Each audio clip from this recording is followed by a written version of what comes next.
요즘 코로나 사태로 인해서 정말 나라가 정말 흉흉합니다. 하루에도 몇 번씩 울려대는 알람은 어디에 확진자가 발생했다. 또 지금 많은 확진자들이 증가했다. 이러한 소식들이 여러 번 하루에도 수십 번 이렇게 올라오는 것을 볼 수가 있습니다. 이러한 상황을 볼 때면 어떤 생각이 드십니까? 이러한 코로나19라는 사태를 볼 때에 무슨 생각이 드십니까? 보통 우리 기독교인들은 이 정말 당장 예수님이 다시 오시더라도 이상하지 않을 만큼 종말의 징조가 종말의 때가 이르렀다 생각이 들 것입니다. 그런데 이 코로나19 사태를 보면서 정말 여러 가지 모습을 보게 됩니다. 같은 기독교인인데도 불구하고 정말 우리가 생각할 때는 저거는 아닌데 라는 모습을 보이는 그러한 어떻게 보면 목사님과 집단이 있고요. 또 그와 반대로 그 사태를 보면서 우리 교회와 같이 담임 목사님을 중심으로 우리가 이 사태는 회개해야 됩니다 외치면서 우리의 회개를 얘기하는 그러한 교회도 있다라는 것입니다. 그렇다면 이 사태를 놓고 볼 때에 우리가 우리 기독교 말고 또 하나의 단체가 부각되는 것을 보게 됩니다. 어떤 종교라고 해야 될까요? 이 사이비 종교 신천지가 부각되는 걸 볼 수가 있습니다. 이 신천지는요, 재밌는 게 확진자가 나타났는데 조사를 제대로 받지를 않았습니다. 그 확진자가 누군지 알려주지 않았다는 것이, 아니 확진자가 누군지 알려줄 수 없으니 그곳에 있었던 사람들을 알려주고 그 일을 대처할 수 있게끔 해줘야 되는데 그렇지 못해서 정말 말도 안 되는 일이 일어나면서 그 수가 점점 늘어났습니다. 그러면 이러한 사태를 보았을 때 어떤 생각이 드십니까? 제가 앞에 말했던 어떤 한 목사님들은 이런 얘기를 합니다. 심판받았다. 심판받아 마땅한 사이비 종교니 심판받은 것이다. 하나님 앞에 정죄를 받은 것이다. 그렇게 생각하십니까? 제가 이렇게 얘기하는 이유가 분명히 있겠죠. 왜냐하면 신천지라는 그 사이비 종교 말고도 기성교회들에도 이러한 현상이 일어났기 때문입니다. 아니 오히려 먼저 이런 일이 일어나서 그 교회가 예배로 모이지 못하는 일이 발생했다라는 것이죠. 그렇기 때문에 이 사태를 볼 때 단순히 하나님의 정죄다, 하나님의 심판이다 라고만 말할 수가 없다라는 것입니다. 그러면 어떻게 이 사태를 보시겠습니까? 라는 것이죠. 우리가 이단 아웃이라는 여러 가지 이단에 관련된 영상을 보면서 또 이단들의 왜 그렇게 생각하는지를 보게 됩니다. 제가 이 얘기를 왜 하냐면요. 이단이 정말 나쁜 사람들이냐, 비정상적인 사람들이냐, 모자란 사람들이냐, 머리가 나쁜 사람들이냐 질문한다라는 것이죠. 그런데 절대 그렇지가 않습니다. 우리의 가족이고 우리의 이웃이고 어떻게 보면은 어떤 특정 사람들은 정말 똑똑한 사람들이 그곳에 주된 어떻게 보면은 직분을 맡고 그들의 사명자로서 움직이고 활동하는 걸 본다는 것이죠. 그런 모습을 볼 때는 신천지라는 그 이단 안에 있는 사람들이 마냥 멍청하고 세뇌돼서 그렇게 일을 하지 않는다라는 걸 보게 됩니다. 이러한 얘기를 하는 이유가 무엇입니까? 그 이단 아웃을 통해서 우리가 그들의 심리 상태를 보고 그들의 생각을 보았을 때 무슨 말을 해줍니까? 이 얘기를 했었죠. 그들이 성경적인 관점에서 하나님이 말씀해 주시는 그 성경 말씀을 곧이곧대로 보는 것이 아니라 하나님 말씀대로 그대로 따르는 것이 아니라 신천지가 교육하고 바꿔서 말한 대로 세뇌당해서 이제는 더 이상 올바른 말씀을 보아도 그게 더 이상 올바르게 보이지 않고 올바른 교회를 보아도 이제는 더 이상 그 교회가 올바르게 보이지 않고 사랑하는 내 가족을 보아도 더 이상 그 사람이 사랑만 하는 그런 가족이 아님을 보게 된다라는 것이죠. 결국에 그들의 그 색안경이 끼어진 이단이라는 그 정말 말도 안 되는 관점은 그들로 하여금 이단에서 빠져서 못 헤어나오게끔 만든다라는 것이죠. 이 얘기를 왜 했습니까? 왜 이 현 사태를 두고 신천지에서는 이렇게 얘기하기 때문입니다. 마귀의 어떻게 보면은 그들의 하나님의 전을 넓히는 일을 방해하는 회방이다라고 말을 합니다. 어떻게 보면 너무나도 그럴싸한 얘기 아닙니까? 교회 내에 이러한 교회 내입니다. 교회 내에 이러한 일들이 일어났을 때는 우리는 분명히 이게 사탄의 시험일 수도 있구나라고 생각하기 때문이죠. 그런데 신천지는 교회가 아닙니다. 신천지는요, 명백한 이단입니다. 그렇기 때문에 그들의 이단됨 속에서 그것을 마귀의 유혹이다라고 말하는 것을 믿을 사람은 아무도 없다라는 것이죠. 하지만 신천지인들은 그렇게 굳게 믿습니다. 이 서론을 얘기한 이유가 무엇입니까? 오늘 본문에서 나오는 것은 바로 정탐꾼들입니다. 그리고 정탐한 땅에 관련된 이야기입니다. 오늘의 제목도 정탐한 땅이죠. 이 제목을 가지고 우리가 말씀을 받기를 원합니다. 이 시간 본문 말씀을 통해서 이 세상에 일어나는 일들을 우리가 바라볼 때에 무엇을 깨달아야 되고 무엇을 알아야 되는지 다시 한번 상고하는 시간이 되기를 소망합니다. 첫 번째는 정탐은 하나님의 명령이라는 것입니다. 우리는 뭐든지 하나님의 명령대로 행해야지만 그것이 바른 것입니다. 세상에 일어나는 현상들을 볼 때에도 하나님이 정하신 뜻대로 봐야지 그것이 맞다라는 것이죠. 이 질병이 좋은 거는 절대 아닙니다. 그리고 이 질병만 놓고 볼 때 하나님께서 우리에게 질병을 주셨다 이렇게 말하기는 정말 어렵습니다. 왜냐하면 하나님은 공의의 하나님이시기도 하지만 사랑의 하나님이시기 때문입니다. 사랑하는 자녀들에게 일부러 고난과 질병과 아픔과 환난을 주시지 않기 때문이죠. 그런데 분명히 하나님께서는 이 사태를 우리 앞에 놓으셨고 이러한 일들을 마귀, 질병을 관장하는 이러한 나쁜 일들을 하는 그러한 악한 영들을 어떻게 합니까? 제한적으로 유기시킨다 하시죠. 용납하신다는 겁니다. 그들을 원래는 나쁜 짓을 못하게 막고 계시다가 그들을 놓는 순간, 제가 새벽 기도에서도 설교를 했었죠. 놓는 순간 그들이 하는 것은 죄라는 것입니다. 그렇기 때문에 이러한 일들이 일어나고 하나님은 그 일들을 우리 앞에 놓으신다라는 겁니다. 이 모든 것이 하나님의 통치 아래 있다라는 것입니다. 하나님의 뜻 아래서 이루어진다라는 것입니다. 우리가 잘 아는 욥기를 보아도 이 사실을 충분히 인지할 수 있습니다. 욥기의 시작에 보면 이렇습니다. 마귀가 사탄이 하나님 앞에 나아가 엎드려서 아랠 때에 욥에 대해서 상소하지 않습니까?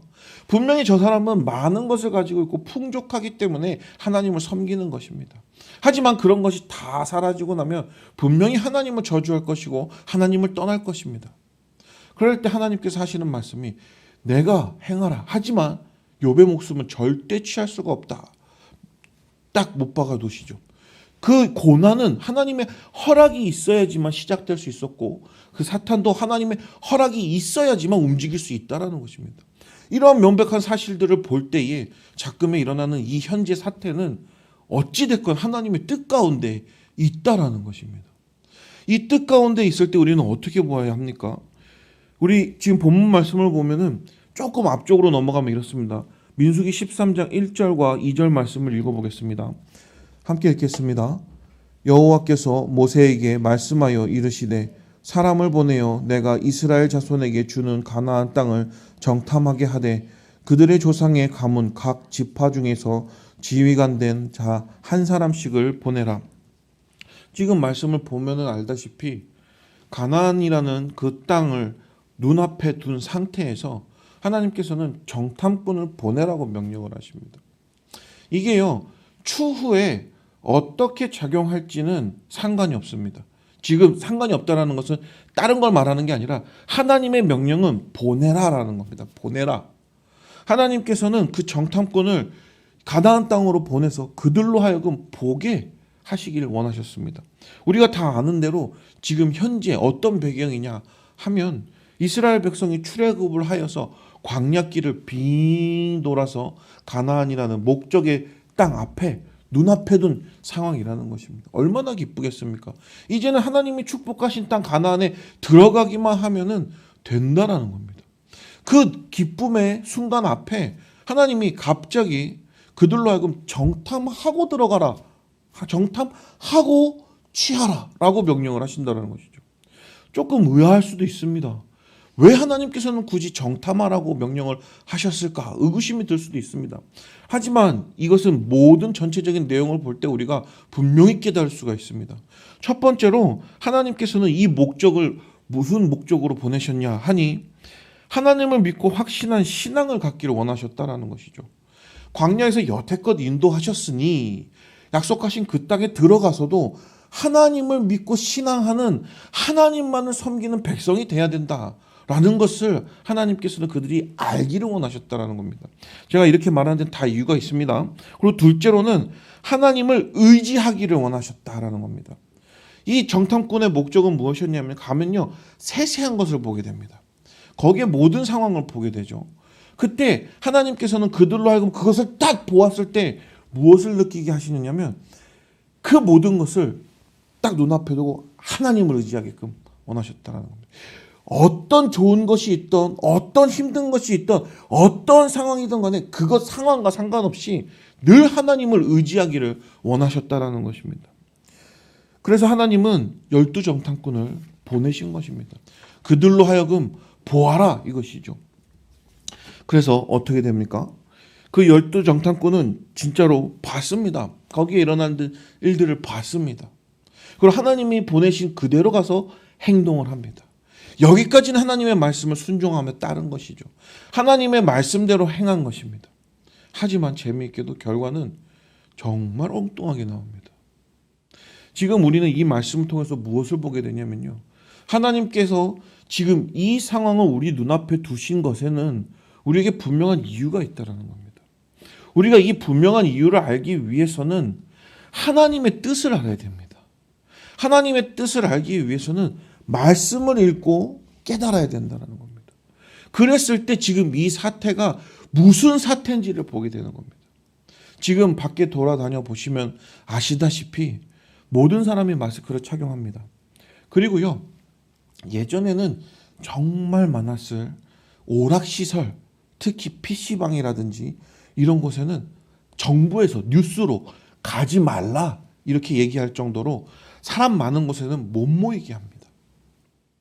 이러한 일들이 일어나면 어떻게 되겠습니까? 지금 이 사태로 인해서 어떤 일이 생겨나겠습니까? 단순히 질병으로부터의 위협으로 끝나는 것이 아니라 국가적인 위기로 진행된다는 것입니다. 왜 그럴까요? 경제가 흔들리기 때문입니다. 어떠한 외국의 한 나라는 그 나라의 여러 가지 상황이 안 좋아지자 중국과 여러 가지 사업을 계획을 했다고 합니다. 그런데 그 사업을 무리하게 조금 이끌고 나가고 있었던 상황에 지금 이 일이 터졌답니다. 어떻게 되겠습니까?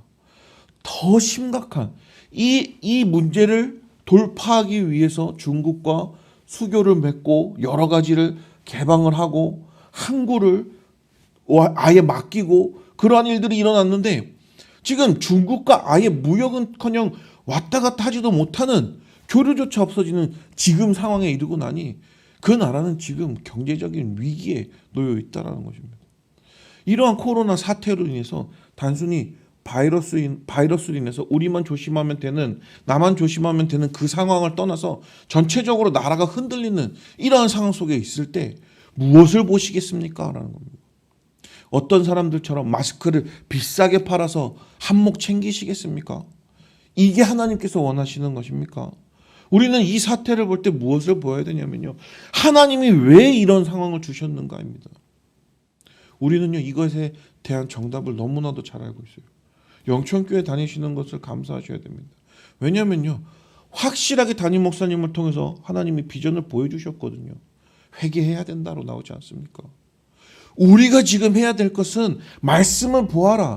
말씀에는요, 어떠한 일이든지 이러한 사태가 일어나면 회개 운동이 일어났고 우리 선조들도 회개 운동이 일어났다. 그러니 이러한 사태가 있을 때 우리 기독교인들은 먼저 회개가 우선이다 라고 알려주지 않습니까? 하나님의 말씀 앞에서 이러한 일들이 일어날 때 우리는 늘 낮은 자의 자세를 취해야 됩니다. 욥은 결국에 그 모든 시련을 통과해서 마지막에 최고로 낮아지고 하나님 앞에 그 상황에서도 감사하는 기도를 드립니다. 그리고 결국에 하나님께서는 욥의 모든 상황을 배로 축복하시는 놀라운 일이 일어납니다. 작금의 이러한 사태를 볼 때에 우리는 이 사태를 통해서 우리의 부족한 점을 보아야 된다는 것이죠. 우리가 마음속으로 미워하지 않았나? 우리가 마음속으로는 간음하지 않았나? 우리가 마음속으로는 하나님을 섬긴다고 하면서 두 마음을 품지 않았나? 우리가 마음속으로는 하나님을 늘 따른다고 말하면서 내 마음속에는 늘 다른 것이 차 있지는 않았나? 정말 하나님께 나아오는 그 주일 한 분이 나에게 습관처럼, 단순히 습관처럼 왔다 갔다 하는 그런 한 날 중에 하루가 되지는 않았나?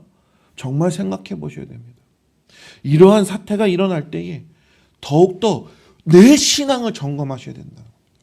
누구처럼 이것은 누구 탓입니다. 누가 잘못했기 때문에 이런 겁니다. 요즘 이러한 일들이 다 그 사람들 때문입니다. 이렇게 말하는 것이 아니라 주님, 우리의 잘못입니다. 나의 잘못입니다. 주님, 하나님께서 지금 이 사태를 나에게 주신 이유는, 이 세상에 주신 이유는 한국교회가 더 정신을 차려야 하고 내가 정신을 차려야 되고 내가 하나님의 사명자로 더욱더 살아가는 데 힘써야 되기 때문에 이러한 상황을 주신 줄을 믿습니다. 이러한 눈이 보여야 된다는 것입니다. 이러한 상황 속에서 우리가 취해야 되는 자세가 바로 이것이라는 것입니다. 정말 이 사태를 헤쳐나갈 때에 정말 어떤 사람은 그렇더라고요. 나는 하나님의 택한 백성이기 때문에 절대 코로나 바이러스에 걸리지 않습니다. 그 착각입니다. 절대 착각입니다. 하나님은 병을 통해서 걸려도 하나님의 뜻대로 사용하시고 걸리지 않아도 하나님의 뜻대로 사용하시는 것이지, 나는 하나님의 택한 백성이기 때문에 절대 병마로부터 안전합니다, 그런 것은 없습니다. 더더욱 우리의 신앙을 주님 앞에 내려놓고 기도하셔야 된다. 이 모든 상황을 우리 성경 본문을 통해서 다시 한번 바라보겠습니다. 두 번째로, 하나님의 명령 앞에서 우리는 순종하는 정탐꾼이 되어야 한다라는 것이죠. 우리 30절부터 33절까지의 말씀을 다시 한번 읽어보겠습니다. 갈렙이 모세 앞에서 백성을 조용하게 하고 이르되 우리가 곧 올라가서 그 땅을 취하자 능히 이기리라 하나, 그와 함께 올라갔던 사람들은 이르되 우리는 능히 올라가서 그 백성을 치지 못하리라. 그들은 우리보다 강하리라 하고 이스라엘 자손 앞에서 그 정탐한 땅을 악평하여 이르되 우리가 두루 다니며 정탐한 땅은 그 거주민을 삼키는 땅이요 거기서 본 모든 백성은 신장이 장대한 자들이며 거기서 네피림 후손인 아낙 자손의 거인들을 보았나니 우리는 스스로 보기에도 메뚜기 같으니 그들이 보기에도 그와 같았을 것이니라. 아멘. 요 잠시 두고 앞에 말씀을 좀 더 생각해서 볼 때 이렇습니다.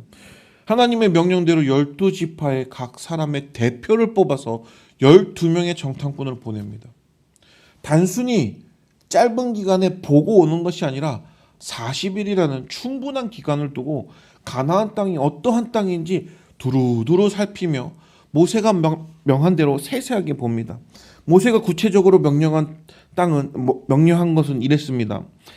거민이 강한지 약한지, 많은지 적은지, 땅이 좋은지 나쁜지, 성읍이 진영인지 산성인지, 토지가 비옥한지 메마른지, 나무가 있는지 없는지 탐지하고 또 땅의 실과를 가져오라. 정말 구체적이지 않습니까? 그런데 이 모세의 명령은 어떻게 보면은 눈앞에 보이는 것을 말하는 것이었습니다. 우리가 취해야 되는 그 땅이 실질적으로 어떠한 땅인지 보고 오라. 그뿐만 아니라 세세한 정보까지 다 알아보고 와라, 이거였죠. 어떻습니까? 그 땅의 간이 어땠습니까? 이들의 표현은 이랬습니다. 젖과 꿀이 흐르는 땅이옵니다. 정말 축복받은 땅입니다. 이들의 평은 이랬습니다. 그리고 그 평을 두고 두 가지의 그룹으로 나눠지는데 우리는 정말 극적인 나눠지는 것을 보게 됩니다. 비슷비슷한 6대6, 6대6은 미승부죠. 한 5대7 이 정도가 아니라 10대2라는 극단적인 반대가 앞서는 그러한 그룹으로 나눠지게 됩니다. 그리고 우리가 잘 아는 대로 한 그룹은 여호수아와 갈렙이죠. 이 땅을 취하자라는 겁니다. 그리고 나머지 10지파의 10대표는 안 된다. 그 비옥한 젖과 꿀이 흐르는 땅이라고, 축복의 땅이라고 말한 후에 안 된다. 왜 안 되는지 분명한 이유를 설명하지 않습니까? 그 땅은 가보니 네피림의 후손인 아낙 자손이 있는데 정말 거대하다 이거죠. 이 거대하다라는 말이 무슨 의미를 갖습니까? 힘이 세다라는 것입니다. 다윗과 골리앗만 보아도 압니다. 다윗이 나타나기 전까지 골리앗 한 사람 때문에 이스라엘 진영은 움직이지도 못했습니다. 그 네피림이라는 그 거인들의 후손이 거기에 산다라는 것이죠. 그러면은 우리가 보아도 정말 그들 앞에서 우리가 메뚜기와 같은 존재인데 그들이 보았을 때 어떡하겠느냐. 그런 걸 다 알면서 쳐들어가면 어떡하겠느냐. 필패한다. 이 정탐꾼들에게 하나님이 보여주시기로 한 것은 정말 그와 같은 목적이 아니었는데도 불구하고 이 정탐꾼들은 하나님의 뜻을 이해하지 못하고 가서 눈앞에 보이는 현실만 보았다는 것이죠. 이 정탐꾼은 스스로 생각했습니다. 스스로 꾀를 냈습니다. 스스로 그 모든 상황을 판단했습니다. 그리고 분석했습니다. 결과가 어떻습니까? 필패입니다. 사실 인간적인 눈으로만 보면 필패 맞습니다. 그런데 이 두 사람은 어찌하여 가자, 취하자, 우리가 능히 취하리라 이렇게 말합니까? 왜 이렇게 상반된 의견을 단 두 명이 그렇게 말할 수가 있습니까? 사실 이것을 우리는 충분히 이해할 수 있습니다. 왜냐하면요, 지금 이스라엘 백성은 출애굽한 상태이기 때문입니다. 이 출애굽이라는 말이 무슨 뜻이냐면 애굽을 나왔다라는 뜻이죠. 애굽을 나왔다라는 뜻이 무엇이냐면 스스로의 힘으로 나온 것이 아니라 하나님의 힘으로 말미암아 애굽을 나온 것을 체험한 세대라는 것입니다. 그뿐만이 아닙니다. 그 광야의 오랜 길 가운데 불기둥과 구름기둥을 통하여서 그들을 인도하시고 보호하시는 하나님의 손길을 분명히 체험했다는 것입니다. 그뿐만이 아니었죠. 전쟁이 있을 때면 어떻겠습니까? 하나님의 도우심으로 승리했다는 겁니다.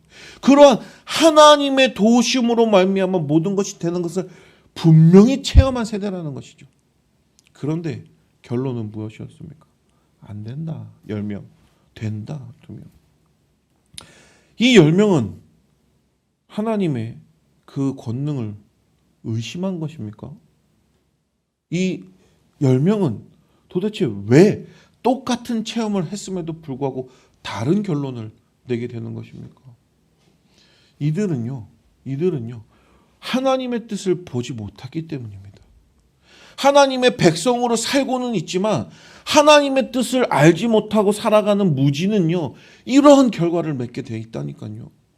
정말 무서운 것입니다. 이것은요, 다른 불신자들이 저지르는 죄가 아니라 우리 가운데 우리가 정말 너무나도 쉽게 저지를 수 있는 죄라는 것을 알려주는 것입니다. 12명 중에 10명이 이렇게 행동하는 것처럼 우리도 쉽게 이러한 일들을 할 수 있다는 것을 알려주는 것입니다. 하나님께서 그 가나안이라는 땅을 어떻게 하셨습니까? 약속하셨다는 거예요. 사실 출애굽하면서부터 분명히 이스라엘 백성 앞에 놓여진 것은 무엇이었냐면 하나님의 언약 백성이라는 겁니다. 이 언약 백성이라는 말의 의미는 정말 무겁습니다.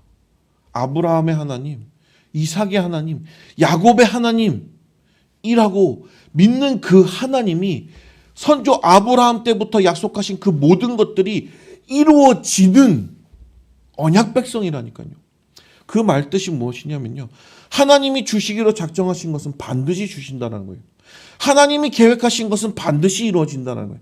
하나님의 뜻은 우리의 힘으로가 아니라 우리의 잘남으로가 아니라 하나님의 뜻은 반드시 이루어지는데 우리의 못함을 깨닫게 하시고 우리의 나약함을 깨닫게 하셔서 하나님이 더하시는 은혜의 힘으로 말미암아 그 일을 승리하게끔 만드시는 놀라운 축복과 은혜를 보여주는 그러한 역사가 일어나는 것인데, 그러한 것을 보지 못하고 하나님의 뜻을 보지 못하고 내 힘으로만 하려고 하니 어떻습니까?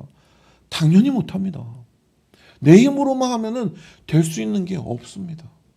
그렇기 때문에 이 가나안이라는 것은요, 하나님의 언약 백성인 것을 알려주고요, 또 한 가지 더 알려주는 것이 있습니다. 바로 하나님은 우리에게 축복하시는 삶을 주신다라는 겁니다. 이 축복이요, 단순한 축복으로 생각하시면 안 됩니다. 물질적인 축복으로만 제한적으로 생각하시면 안 돼요.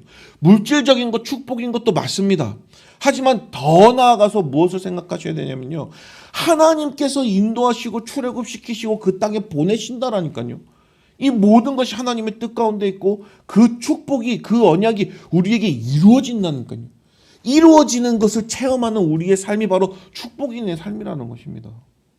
하나님의 축복이 돈이 많아지게 하고 잘 먹고 잘 사는 것만 축복입니까?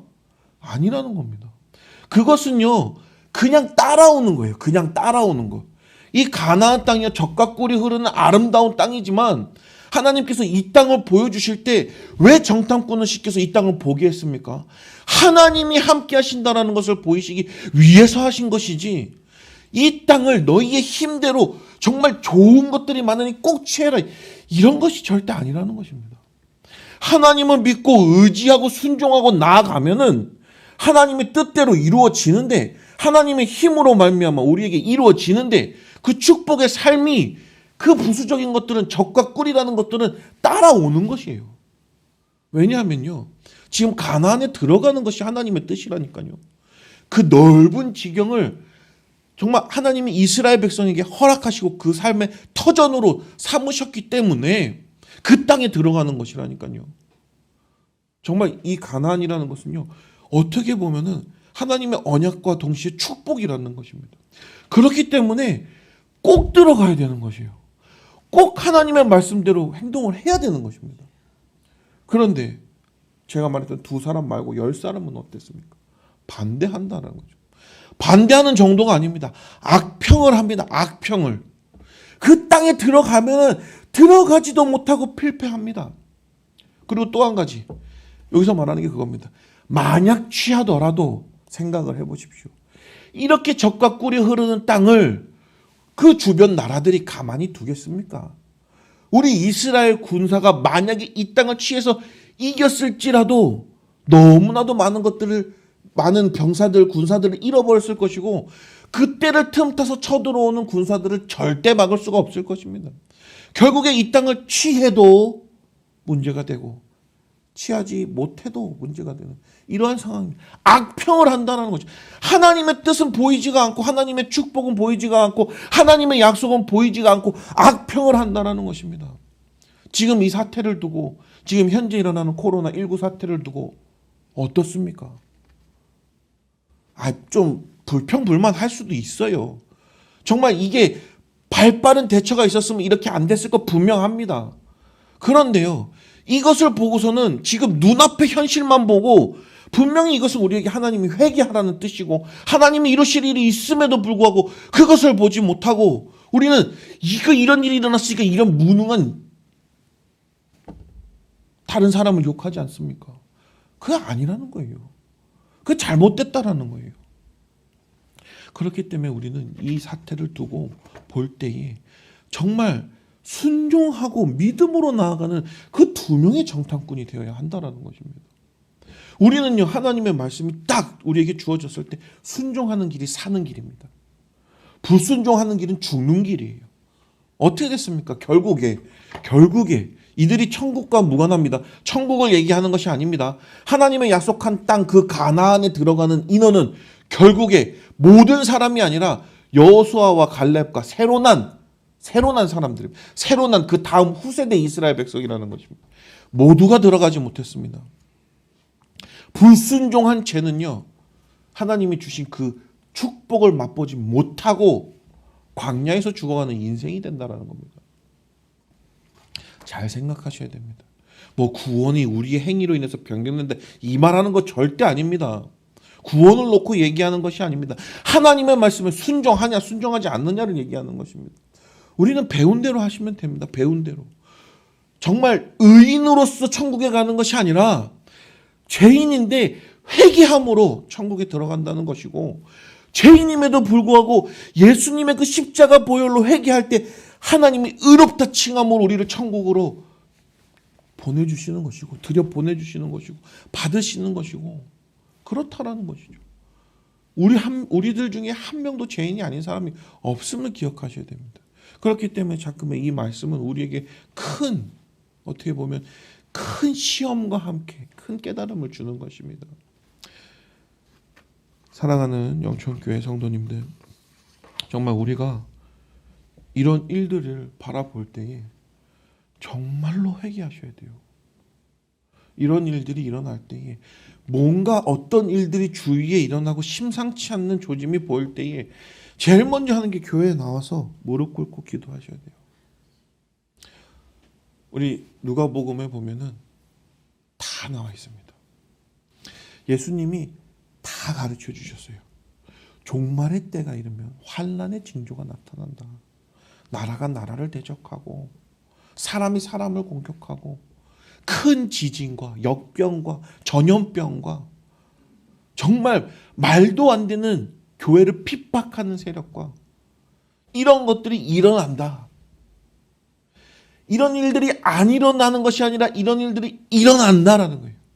그리고 그 일어날 때에 분명히 말합니다. 깨어서 기도하라 명령하십니다. 어떻게 내가 이 환난을 잘 살까 기도하라는 것이 아닙니다. 깨어서 기도하라는 이 말은요, 예수님이 다시 오실 그날을 기다리면서 그 신랑을 맞는 다섯 처녀처럼 등불을 기름을 준비하고 기다리는 그 다섯 처녀처럼 할 일을 행하면서 깨어서 기도함으로 준비하면서 예수님이 오시는 그날을 맞이해야 된다는 겁니다. 그럴 때 착하고 충성된 종아 나오는 거예요. 돈 많이 벌어서 돈 많이 헌금해야지 착하고 충성된 종이 아니라 내가 이름을 높여서 명성이 높은 사람이 돼서 정말 내가 이름이 높아져서 내 한마디면 영향력이 있는 사람이 돼서 하나님의 이름을 높이는 것이 아니라 정말 막강한 권력을 갖고 이 권력을 행사하면서 하나님의 일을 하는 것이 아니라 정말 말 그대로예요. 하나님의 말씀대로 순종하면서 정말 어떠한 핍박이 와도 흔들리지 않고 그 말씀으로 나아가면서 살면서 그 말씀대로 살 때에 아무리 힘든 고난이 와도 핍박이 와도 흔들리지 않고 죽으면 죽으리이다. 하나님의 이름으로 죽는 그 죽음은 영생의 죽음입니다. 영광의 죽음이고요. 하나님의 이름을 높이는 죽음입니다. 이러한 자로 살아야 된다는 것입니다. 이것이 하나님이 우리에게 원하시는 삶입니다. 그리고 이 코로나 사태를 맞이하는 우리가 가져야 될 자세입니다. 이럴 때일수록 사랑하는 자들을 돌보셔야 됩니다. 마스크 하나 더 주는 그런 것도 감사하죠. 그러면서 해야 되는 말씀이 꼭 있습니다. 예수 믿으세요. 그러면서 꼭 해야 되는 말씀입니다. 하나님이 이 모든 세상의 주인이시고 참신이시고 유일한 신이시고 하나님이 당신을 사랑하셔서 지금 나를 통해 하나님의 사랑을 전하게 하는 것이다. 예수 믿으세요. 그 예수님이 바로 하나님의 사랑을 나타내신 우리 눈앞에 드러내신 유일한 중보자이시다. 우리를 위해서 죽으셨다. 누가 당신을 위해서 죽겠는가? 누가 너를 위해서 죽겠는가? 그런데 이미 예수님께서는 너를 위해서 죽으셨다. 그것이 바로 하나님의 완전한 사랑이고 예수님의 그 완전하신 하나님의 뜻을 이루심이고 그렇게 하나님을 믿고 섬길 때에 아무리 힘든 환난이 와도 그 환난 속에서 감사 찬양이 나온다니까요.